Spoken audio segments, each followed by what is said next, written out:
I was bragging at a party recently that I skydived. I had this guy riveted by my story. My wife comes walking over and she goes to the guy, "Oh, is he telling you how he skydived?" And the guy goes, "Yeah, man, crazy." And my wife goes, "Did he tell you he had a man on his back?" And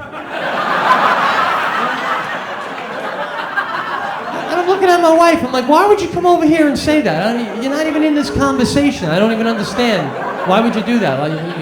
And she's like, "Because you're lying. You're lying to me." I go, "He didn't ask me if I had a man on my back."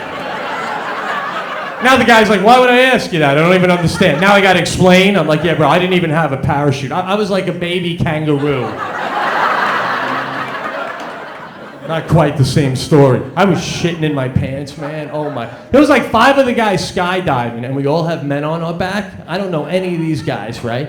And I thought, like, you see the movies, I thought it'd be like that, where you sit on the plane, they open the door, and they're like, "Go, go, go!"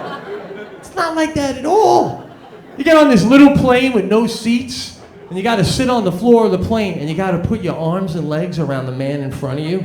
And he puts his arms and legs around the man in front. I mean, literally, you get your leg up on his lap, and he grabs underneath. They call it locking in, which is very generous, because you can easily call it cuddling, I'm not gonna lie. It was so awkward, I actually whispered it at one point. I'm like, "What are we, cuddling?" And the guy's like, "We're locking in." I'm like, "Ooh, I like that. Let's call it that." It's a way different thing.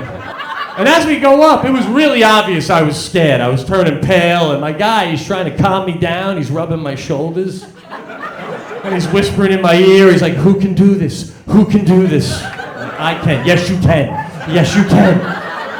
And he starts rubbing my thighs, like this bang rub thing, man. They're all doing it, whispering and rubbing and shit. Maybe that was part of the technique to divert your attention.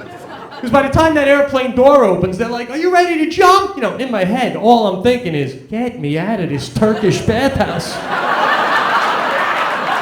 Holy shit.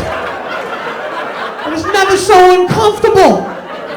A few days later, my friend was like, "Man, weren't you afraid your shoe wouldn't open?" I was like, "Bro, I was more afraid the guy was going to try to give me a handy on the way down."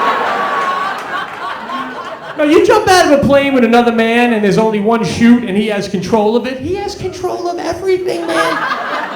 I did not take that into consideration.